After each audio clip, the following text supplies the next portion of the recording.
자, 안녕하세요. 안녕하세요.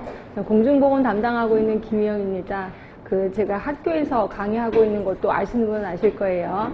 제가 이제 보건소 실습 지도를 좀 나가요. 그래서 이제 엊그저께 보건소 실습을 갔는데, 이제 요번에 의료법이 바뀌면서 이제 학생이든 실습하시는 분들 모두 명찰을 달아야 되는 것도 아셔야 돼. 그래서 이제 명찰을 달고 갔어요.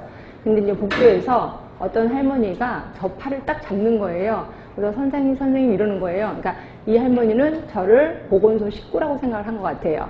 그래서 뭐 하나 물어봐도 되겠는지 물어봐서, 예, 그렇다고 제가 여기 식구 아닙니다 얘기할 수는 없잖아요. 그래서 뭘 물어보시려고요? 이렇게 물어봤더니, 당신은 무릎도 아프고 허리도 아프고 다 아픈데 견딜 수 없는 게 눈물이 나는 거예요.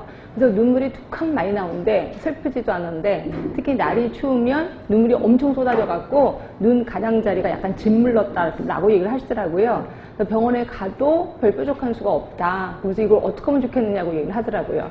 자, 이랬을 때 대부분 사람들은 몰라요. 뭐 어떤 분은 또 이렇게도 얘기하더라고요. 늙어서 그렇죠. 뭐 또는 저 하늘에서 부르시나 보죠. 뭐 이렇게 얘기를 하시더라고요.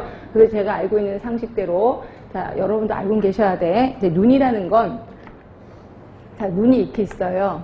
양쪽에 있고, 여기가 코가 있습니다. 자, 그 다음에 우리 눈물샘은 어디 있냐면 대부분 안쪽에 있다고 생각하는데, 그게 아니라 눈물샘은 이쪽에 있어요. 이쪽에. 그러니까 여기 뼈 안에 숨어져 있단 말이에요. 그래서 눈물은 항상 만들어지는 건 아실 거예요. 그래서 우리가 울고 싶든 안 울고 싶든 눈물은 항상 만들어져서 여기서 스탠바이하고 기다리고 있어요. 그리고 우리가 눈을 깜빡이면 눈물이 쫙 퍼져서 여기에 있는 구멍, 여기 하수도예요. 하수도로 빠져 들어가서 코로 들어가거나 입으로 들어가는 거예요. 그래서 가끔 가다가 여러분 안약을 집어넣으면 좀 이따 입이 써지는 게 이런 거다라고 보시면 돼요. 근데 이제 나이가 들면 요게 살이 늘어지잖아요. 그래서 어떤 경우에 요게 이제 딱 거기 그 눈 안에 딱 접촉을 해서 눈물을 쭉 빨아들여야 되는데 이게 늘어져서 바깥으로 틱 나와. 그러면 이게 빨아들이지 못해서 눈물이 바깥으로 나오기도 하고요. 그 다음에 어떤 경우가 요게 이제 눈물 그 하수도가 이게 우리가 막 더러운 손으로 비비거나 이러면 먼지가 쌓인단 말이에요. 그럼 평상시 좁아졌다가 바깥에 나가면 추워지면 이게 쫙 오그라들면서 눈물이 바깥으로 흐르는 거죠. 그래서 할머니한테 딱 보니까 눈이 이렇게 축 늘어지진 않았어요. 그러니까 그렇게 늙으신 건 아니야. 그러니까 보면 여기가 좁아진 거죠. 그래서 제가 혹시 눈을 자주 비비시나요? 그럴 때 자주 비빈다는 거예요. 그래서 제가 여기를 그러니까 요쪽을 자꾸 비벼주세요. 비비면은 거기 통로가 좀 넓어져서 괜찮을 겁니다. 라고 얘기를 했어요. 이제 아는 짧은 지식으로 얘기를 했죠. 할머니가 너무 좋아하시는 거예요. 그러면서, 아, 진짜 그렇게 하면 되는 거냐니까, 그렇게 해서 효과가 있으면 병원에 굳이 가실 필요는 없습니다. 라고 얘기를 했어요. 그러니까 할머니가 너무 좋아하시는 거예요. 제가 이 얘기를 드리는 이유는 제가 지식이 많다고 자랑하는 게 결코 아니고, 자, 여러분들이 나중에 보건소에 가서 근무를 하시다 보면 많은 할머니, 할아버지들이 보건소에 계시는 분들은 모든 것을 다 알고 있다라고 생각을 하세요. 그래서 별것도 아닌데 별시하는 걸 다 물어봅니다. 그럴 때마다 몰라요 라고 하면 뭐라고 생각하시냐면 보건소 식구가 왜 이렇게 불친절해? 라고 얘기를 하는 거죠. 결국 여러분들의 민원을 초래할 수도 있다는 거죠. 그러다 보니까 공중보건의 범위가 엄청 넓어지고 엄청 깊어지고, 그렇죠? 거의 의사 뺨치는 실력을 갖게 해야 된다라고 생각해서 문제가 엄청 넓어진다라고 보시면 돼. 그럼 이런 많은 것들을 외워야 되겠죠.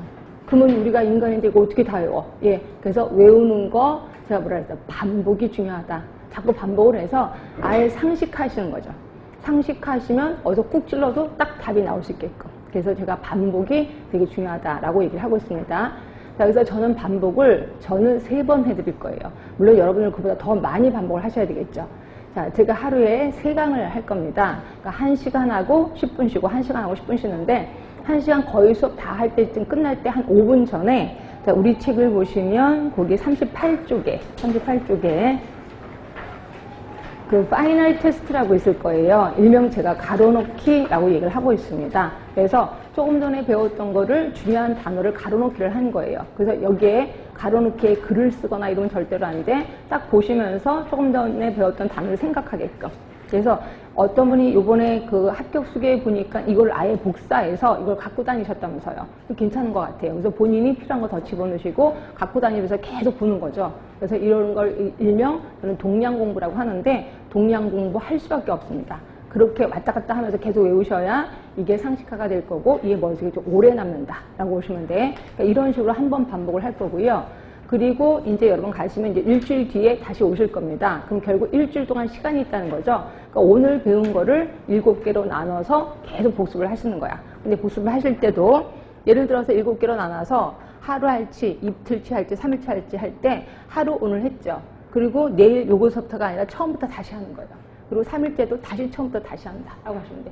이렇게 하다 보면 맨 마지막에는 처음 거를 7번 반복하는 거죠. 그러다 보면 앞에 거는 완벽하게 숙지가 된다라고 보시면 됩니다. 이런 식으로 해서 오시면 제가 쪽지 시험이 기다리고 있을 거예요. 그래서 이제 쪽지 시험 보시고, 그래서 좀 일찍 오셔야 됩니다. 일찍 오셔서 쪽지 시험 좀 보시고요. 그 다음에 요번에는 제가 보시면 좀 어려운 단어 같은 것도 받아쓰기를 좀 해드릴까 합니다. 그래서 보니까 합격수에 보니까 어려운 단어 받아쓰기 하는 거 그게 도움이 좀 됐다고 얘기하더라고요. 그래서 쪽지 시험 끝나고 나서 제가 답을 불러드리면서 뭔가를 얘기하면 여러분이 받아쓰기로 답을 좀 써주시면 될 것 같고요. 이렇게 해서 2번 반복을 하고, 근데 이제 모든 이론이 끝났어. 그리고 나면 물론 하시는 분도 있을 거예요. 매일